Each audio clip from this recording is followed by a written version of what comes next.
Okay, so let's try that. Please let me know if that's any better.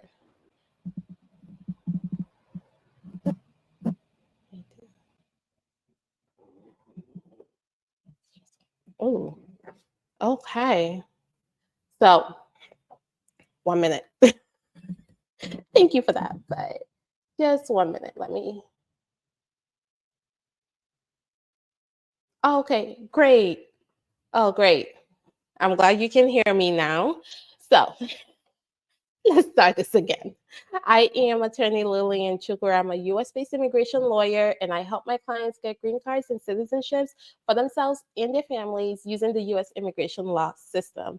And today we are going to be talking about how you can still get a green card even if you overstay your visa. We're going to talk about the different options you're going to have and how long those options are going to take. Some of them are long-term investment, other ones are a shorter term investment. So let's talk about all of it today.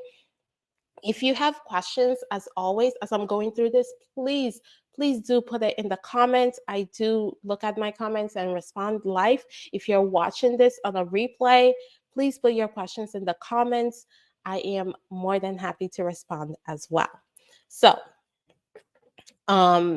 if you're if you're joining me live and you have questions as I'm going through this, please do ask. I'm here to help. I'm here to answer your questions. Okay.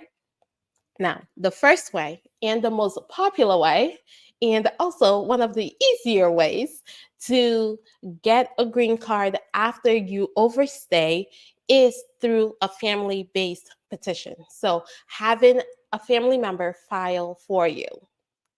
Now, here's the kicker. So it's not just having a family member file for you, it's having specific family members file for you. So you must be an immediate relative of a US citizen. Okay. So not just that you are, the cousin of someone or that, your husband is a permanent resident. That wouldn't work, right? The person, one, must be a US citizen, and two, you must be their immediate relative. And immediate relative for USCIS purposes is parents, spouses, and children under 21 that are unmarried. Those are the only immediate relatives that's recognized by USCIS. So if you are not, if you don't fit into those, unfortunately, the family member that you may have in the US will not be able to file for you in order for you to then get a green card after you overstay. So let me repeat that in case it wasn't clear. In order to get a green card through family, you must be an immediate relative of a US citizen. And immediate relatives of US citizens are their parents, their spouse, and their children under 21 that are unmarried. Okay, that part is really important because once the child gets married or they turn 21, they are no longer considered immediate relatives. So their overstay is going to stay with them. They will not be able to get a green card through their parent. All right. So that's really important. So if you are, if you fit into this, then your US citizen spouse, child, or parent can file a relative petition for you and a green card application for you and go through the normal process of getting you a green card. You may or may not have an interview. Most of the time, if a US citizen is filing for their parent, they will most likely not have an interview unless the parent has had, a criminal history, or the parent is super young and they need to talk to the parent to make sure that they did not have any misrepresentations. But most of the time, parents of US citizens get the benefit of not having to go through an interview. All right. And then for spouses of US citizens, y'all know I talk about getting a green card through your spouse all the time. So this is where, if you are in that situation where you have overstayed and you just happen to be married to a US citizen, if you didn't know, now you know that you can get a green card through your spouse even though you overstayed. Okay, that is one of the benefits of being a US citizen, right, is that you can file for your relatives and that specific requirement. So when you're filing for a green card, typically you are required to be in valid status. So you're supposed to be, in the US legally and have a status before you can file for a green card. However, US citizens are able to file for their immediate relatives without that requirement, right? That requirement gets waived for immediate relatives of US citizens. So that's why this is one of the best options for people. It is also going to result in the fastest way for someone that overstayed their visa to get a green card. All right. Again, I'm talking about people that overstayed their visa. That means you actually came into the US with a visa. All right. Whether that visa is for you or in someone else's name, we can talk about that.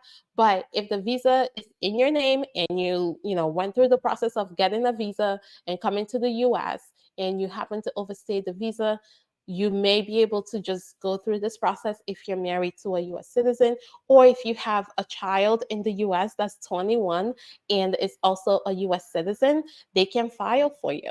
Okay. So for parents that overstay their visa and have US citizen children, your child can file for you once they turn 21. Okay? They must be 21 before they can file for you. I know there's this whole thing about 18. No. When it comes to filing an immigrant petition, filing for green card for a parent must be 21.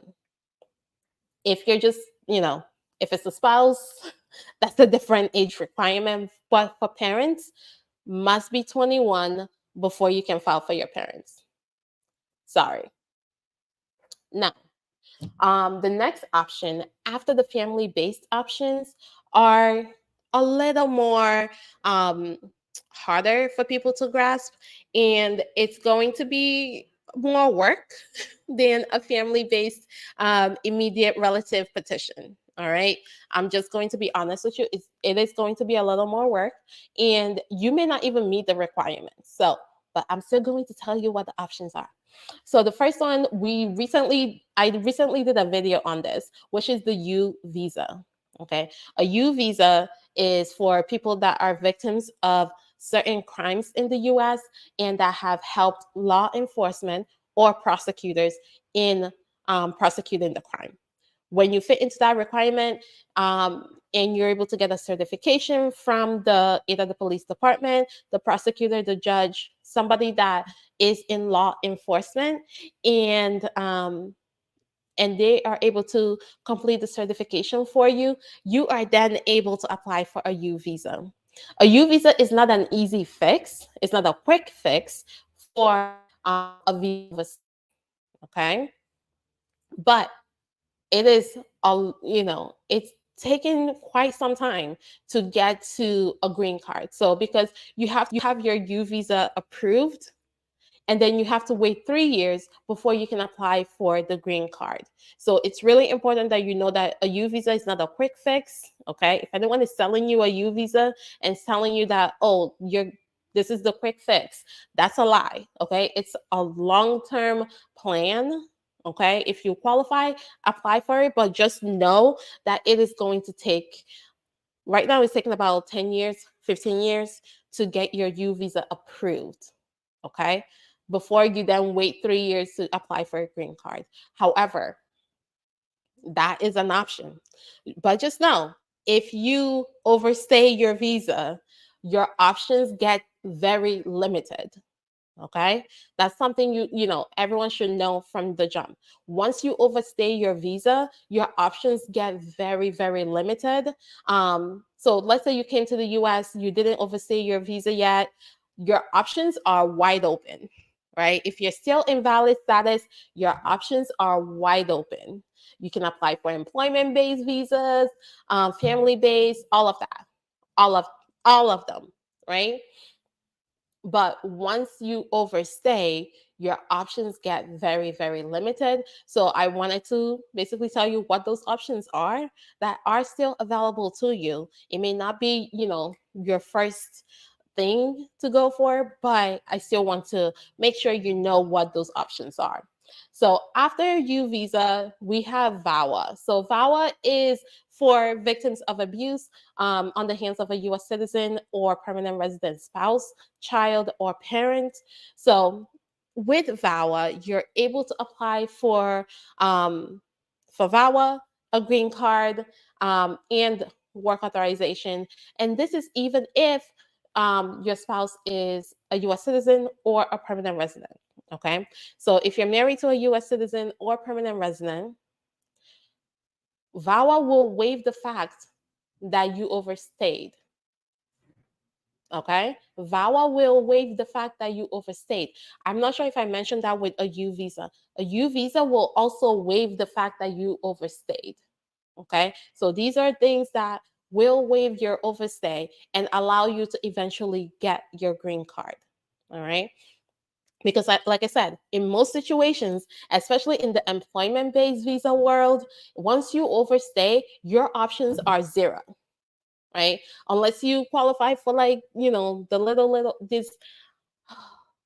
there's really one way you can still get a green card through a business petition. If you overstay, we can talk about that another day. But VAWA is one of those options that, even if you overstay, even if you work without authorization, there's so many things that you can do that VAWA can waive for you, and you will still be able to get your green card. So we have the family-based petitions, we have U visa. Now we are adding VAWA to the mix, because VAWA is one of those things that, if you meet the requirements, it can literally change your life in a year. Right. So what do I mean by that? So you apply for VAWA. VAWA right now is taking about 4 or 5 years for the VAWA itself to be approved, right?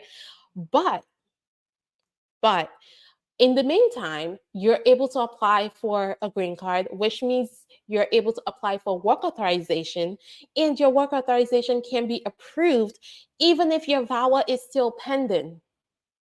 So that's why I said this is something that can, change your life within a year of filing. All right. Because you're able to apply for that work authorization, and then you're able to at least start working legally in the US while you're waiting for the VAWA to be approved, and then have your green card application approved as well. So benefits abound with VAWA. The next option is asylum. So most people know or have heard of asylum.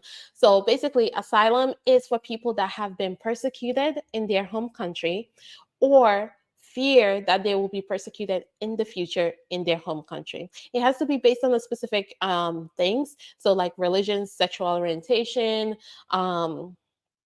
political opinion, which is a big one.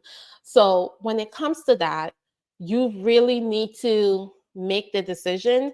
So once you overstay, you need to decide quickly if you are going to apply for VAWA or not, apply for asylum or not.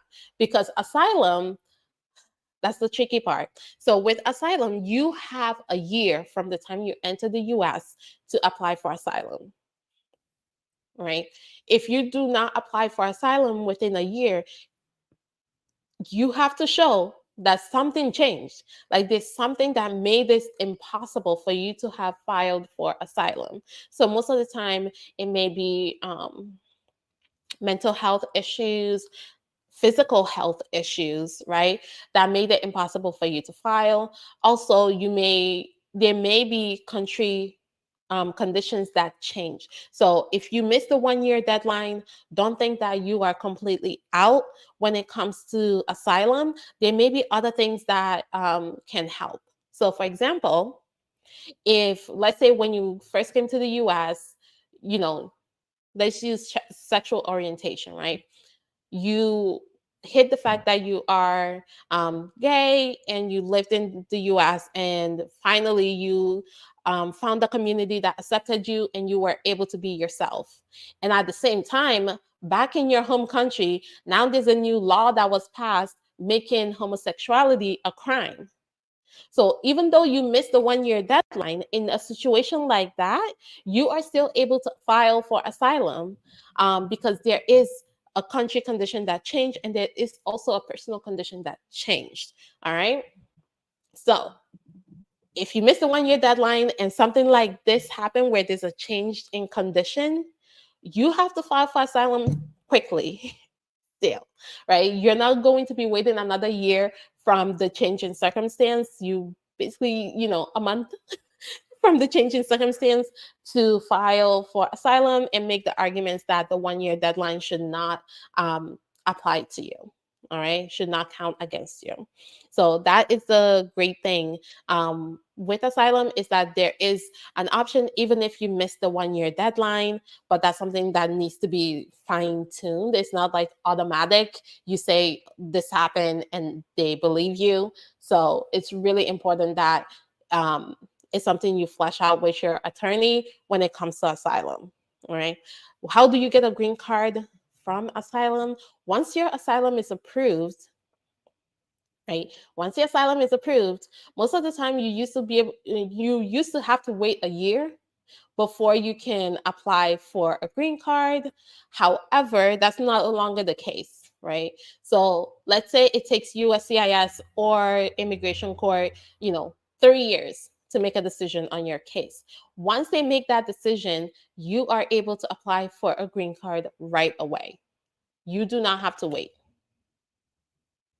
because the 3 years, they're now taking the time that you're waiting for the asylum to be approved as the 1 year that you would have waited after the asylum was approved. So basically, your asylum approved, you can apply for a green card. So that's the good thing there. However, going through an asylum application is difficult emotionally, because you have to basically live through all the trauma that you have been through, all the persecution that you have been through, and you are interviewed by an officer or by the judge if you're in court. Now there's a government attorney in court questioning you and trying to poke holes in your own lived experiences.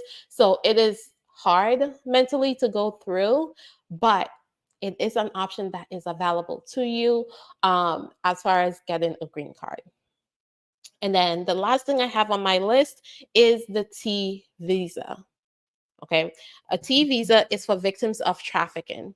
And trafficking is basically, it can be sex trafficking, right? Being forced into performing sexual favors by a person, either by force or otherwise. Um, there's also labor trafficking. Okay. So most of the time, people, when they hear trafficking, they think sex trafficking, right? That's the first thing that comes to your mind. But there's also labor trafficking, when you are basically in a situation where either you're not being paid. So you get hired for a job, you're told you're going to be paid X, Y, and Z, and this is how often you're going to be paid that. This is what your compensation is going to be based on. And you start the job, and all of a sudden, your employer is not paying you what they say they're going to pay you. They're withholding your paychecks, right? Without any sort of explanation, and you are still forced, right? You are still forced to keep working even though they are not paying you. This is very common in certain industries like construction. And if that is the case, and you are willing to report that, and if there's an investigation follow through with the investigation, you are able to apply for a T visa and as a victim of trafficking. And with that, T visas take maybe a year, 2 years to be approved, and then you're able to apply for a green card soon after that. So again, a T visa, U visa, VAWA, asylum are not like a switch that you click and everything just falls into place. It does take a lot of work on your part and your attorney's part to make these options work for you. However, they are options that are available to you that typically in my office, we discuss these options if there's nothing else, right? If you don't have an immediate relative that's a US citizen, then we start talking about all these other options. However, if you have an immediate relative that's a US citizen and they are able to file for you, that would be your easiest option in order to get a green card in the US. However, if you are not in that situation where you have an immediate relative that's a US citizen that is willing to file for you, because those are the two things that need to be there, right? Immediate relative that's a US citizen, and they have to be willing to file for you. If they are not willing to file for you, or you don't have an immediate relative that's a US citizen, then the U visas, the VAWAs, the asylum, and the T visa are options that should be explored with your lawyer to see if any of those will fit your situation. If you meet any of those requirements, then that's something to pursue. And that is a way that you can still get a green card, even if you overstay. Do not let anyone tell you that just because you overstayed, you are out of options. Okay, there are other options to be explored. You may not qualify for these, but at the minimum, it should be explored to make sure whether you fit into these or not, and make sure that you are taking the time, right, and being honest with your attorney. Because I have had people that come in and we start talking about one thing, right? They come in, they're like, oh, I heard about family-based petitions, but my husband is not willing to file for me. I don't really know what to do from here if he's not willing to file for me. And I'm like, okay, now I go through the other things, right?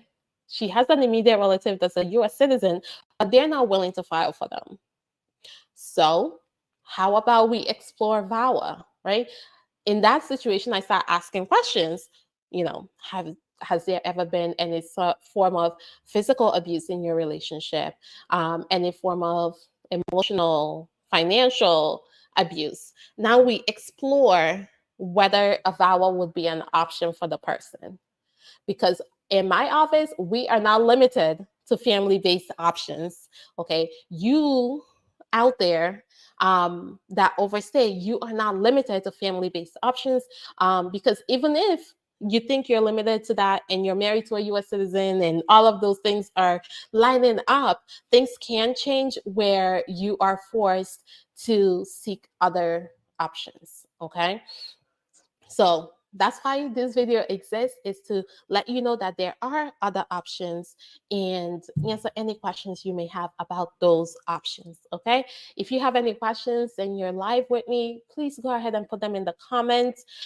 If you are watching this on the replay, please ask me your questions, because I'm sure someone out there has a question that other people will benefit from. So do not be shy, ask me your questions.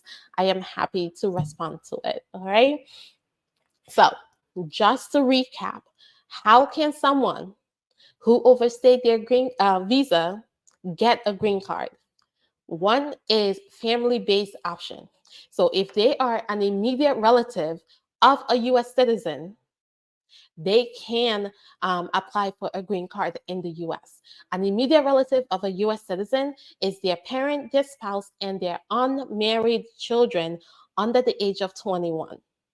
Those are the only immediate relatives for US citizens. And those can apply for a green card in the US, even if they overstay, because immediate relatives of US citizens get a pass for an overstay. All right. The next option is a U visa. If you have been victim of a certain crime, it does take time to get a U visa, but it is an option that is available to you. I have a whole video on my channel about a U visa, the details, what you need to know. Feel free to look at that if you think it may be an option for you. The next one is VAWA. This is for abused spouse, parent, and children of US citizens or permanent residents. Okay. These options are for victims of abuse in order to give them a way to get a green card without their abuser being involved in the process. All right. Next option is asylum. It is for people that have been persecuted in their home country or fear that they will be persecuted if they were to return to their home country. So it is um, a really great option for people that have genuine fear of going home. And if it is based on specific grounds like religion, political opinion, sexual orientation, it is going to make your case stronger. The final one is the T visa. The T visa is for victims of trafficking. This is sex trafficking and labor trafficking. Do not think that we are just talking about sex trafficking. Labor trafficking is more of, working forced labor, right? Working without payment, right? That's also labor trafficking, all right? Being forced to work and not getting paid. That's labor trafficking. And that's something to explore to see if you could qualify for a T visa and eventually a green card. All right. Okay, I see a question here from Mr. Tusk. From your recent observation, how long is the I-751 based on cruelty take to be adjudicated? And is there a possibility for no interview, especially having presented 10 out of 10 documents and evidence? Ooh. So typically when there's a waiver, the chances of no interview is lower. I have had some where there was no interview because there were, police reports, court records that were presented that specifically show the physical abuse that the spouse suffered. So in those situations where it's clean cut that there is physical abuse that was suffered and that there was police reports and all this other evidence, in that situation, the chances of the interview being waived is very high. But if it's not clear cut, when there's no evidence of the physical abuse or there's no court records, if it's not a clear cut, this is abuse, the officer will most likely schedule an interview. Okay. So is there a possibility of no interview? Yes. But it's really up to the officer to decide. So they're not just deciding on the abuse. So that's the thing to keep in mind with the I-751 is that the officer is not just deciding on whether there was abuse. They're also deciding whether there's enough evidence to show that the marriage was entered into in good faith, and if they have enough in their file to decide that the marriage was entered into in good faith.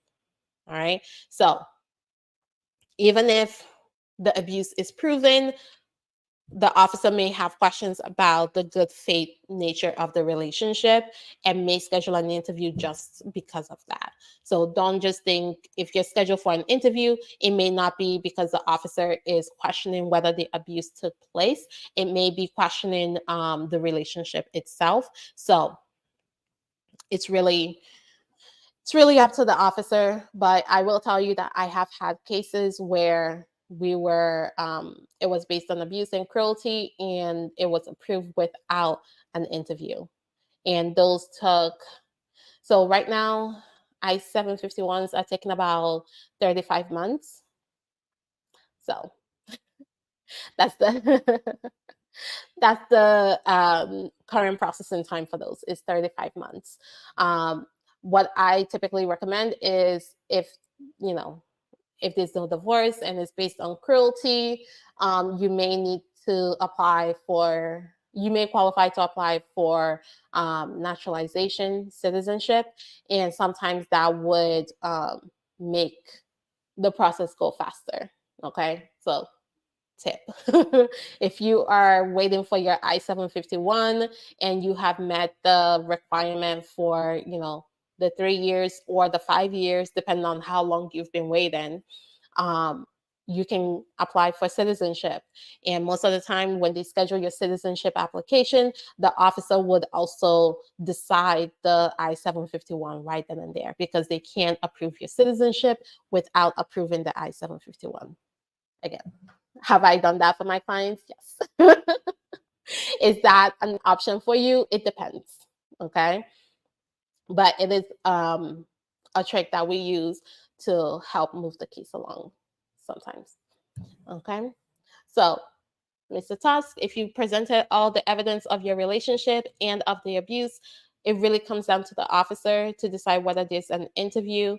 But as far as the processing time, you are looking at least, 35 months, unless you apply for citizenship, where it's faster than 35 months. And then if that is processed, then the I-751 must be processed first. So the officer that does the citizenship interview will most likely also do the I-751 interview at the same time and make a decision on both of those. Okay. Elaine, if you overstay your visa, can you get a visa under the umbrella of your spouse who is on a work visa? Ooh, no. So in order to change status, which is what that would be, right? So once you overstay, employment-based options, change of status options goes away, right? Unless, like, depending on the type of visa, there's a grace period for some of those. So for some student visas, for some H-1B visas, there's a grace period of about 60 days. If you are filing to change your status within that grace period, you may be able to then join under your spouse's work visa. But in order to do a change of status in the US, you must be in a valid status. Okay. If you're not in a valid status and you have not overstayed for, for 6 months, you may be able to leave the US and apply for the visa outside of the US. But if you have overstayed for 6 months or more, just know when you leave the US, you are not able to get a visa for another 3 years. If you overstay for a year or more, you will not be able to get another visa for 10 years unless you qualify for a waiver. So, Elaine, I guess the short answer to your question is no, right? However, depending on if you are within a grace period or anything like that, you may be able to still do it.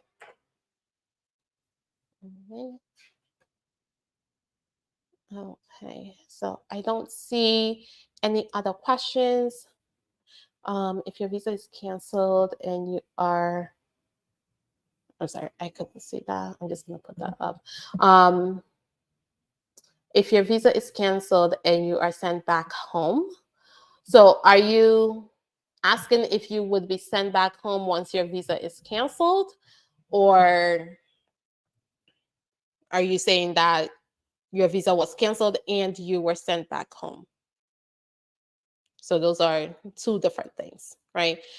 If your visa is canceled, it's up to USCIS to, I'm sorry, it's up to DHS to decide to put you in immigration court and try to remove you from the US. It's not an automatic visa cancellation and deportation. You still have to go through deportation proceedings. If you're saying that your visa was canceled and you were sent back home at the airport, then you may be able to just file under your spouse, depending on, I know you mentioned overstay. It depends on how long you overstayed.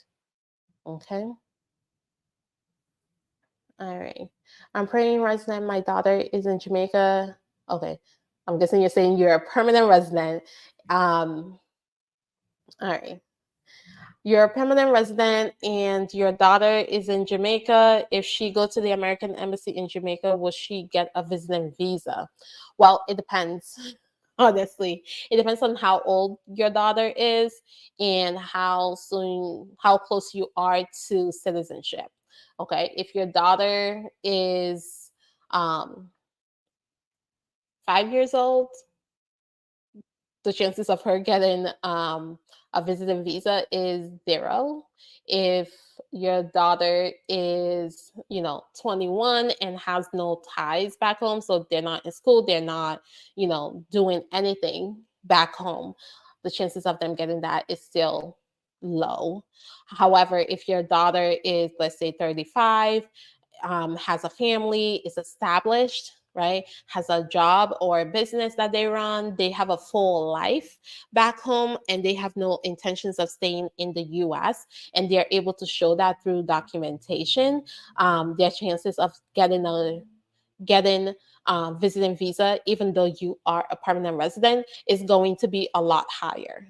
So you being a permanent resident is not going to be the thing that makes them get the visa or not get the visa. However, it is going to influence how much evidence they need to provide to show that they are going to go back home after the stay is over. Okay. What really affects, so when it comes to applying for a visa, what really affects it is if the person is an immediate relative of a US citizen. That's a big that's a big one.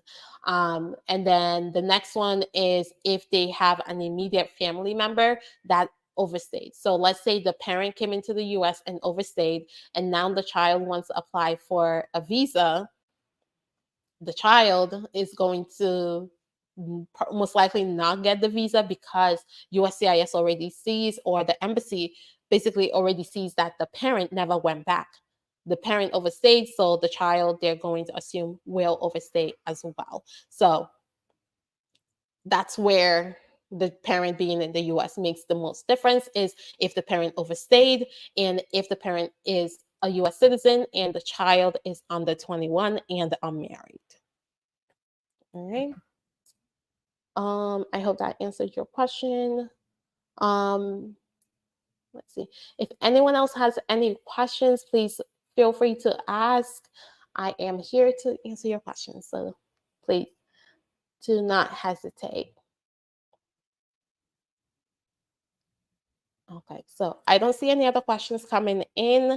So before I go, I just want to kind of go over how you can get a green card even if you overstay, for the people that are just joining us. Okay, so one is, if you are an immediate relative of a US citizen, you are able to apply for a green card in the US even if you overstay your visa. Immediate relatives of US citizens are their parents, their spouse, and their unmarried children that are under the age of 21. Those are the only immediate relatives recognized by the US.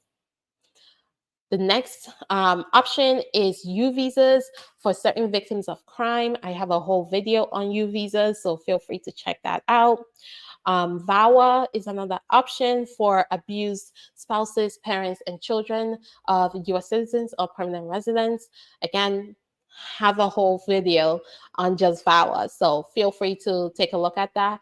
But basically, these are options that will get you to a green card, even if you overstay. They waive the fact that you overstayed. Asylum is the next one. If you suffered persecution or you fear future persecution in your home country, asylum may be an option for you. And finally, T visa. This is for victims of trafficking. That can either be labor trafficking, sex trafficking. Labor trafficking is more of working for someone and they are threatening you and not paying you, taking some of your wages. Those are all part of labor trafficking. We know what sex trafficking is. Okay. Elaine, let me see. If your visitor's visa is canceled for overstay, which is under 6 months, you are sent back home from the airport at the next visit. Can you be considered to join your spouse on a work visa? It depends. Honestly, it depends. It depends on how long you overstayed. It depends on the officer that interviews you. Okay. Um, can you? Yes, it's possible. However, is it like 100% that you would be approved? No, because again, depending on the type of visa, if it's one that does not have any immigrant intent, you may have an issue there because of the overstay. Okay, um, so just I would say schedule a consultation just to um, no, but I cannot give you a yes or no because, again, these decisions are made at the embassy by the officer after they review all your documents, review your overstay, your reason for overstay, all of that before they make a decision. Okay. But if you are worried about that, then definitely consult with an immigration lawyer just so you see what your options are, because honestly I have more questions than answers for you right now. All right. um so let me see. So I don't see any other questions. If you're typing your question, I'll wait for like a minute before I close this out. But I just want to thank you all so much for joining me. I hope you got value from this. I really, my goal with these videos is give you your options to make sure you are informed on your rights and the immigration options available to you so that you are not out there thinking that you have zero options. Most of the time, I have not met someone that did not have some form of option. Okay. So reach out to an immigration lawyer before you decide that none of these apply to you because you don't even know um, what the different things you can use to meet these requirements are. If you are looking at, let's say, a U visa, a VAWA, please watch my videos on those just so you can get a general background on what the requirements are, especially for U visa, the type of crimes, so that when you are meeting with an immigration lawyer, you are going in knowing that you have to show them evidence of the type of crime and all of that, so that especially if you're coming to me, I would want to know what that crime is so that I can give you the best advice on the best way forward for you. So definitely reach out if you would like a strategy session to just see what you qualify for, what you could qualify for, or to talk through some of these options. Okay. If you want to schedule a strategy session with me, you can do that by going to my website, lilylegal.com, or by calling my office at 508-443-1788. Okay. So I don't see any new questions. So thank you all so much for joining me. I truly appreciate it. And just so you know, I am Attorney Lillian Chukura. I am a US based immigration lawyer, and I help my clients get green cards and citizenships for themselves and their families using the US immigration law system. Thank you so much and have a great Friday.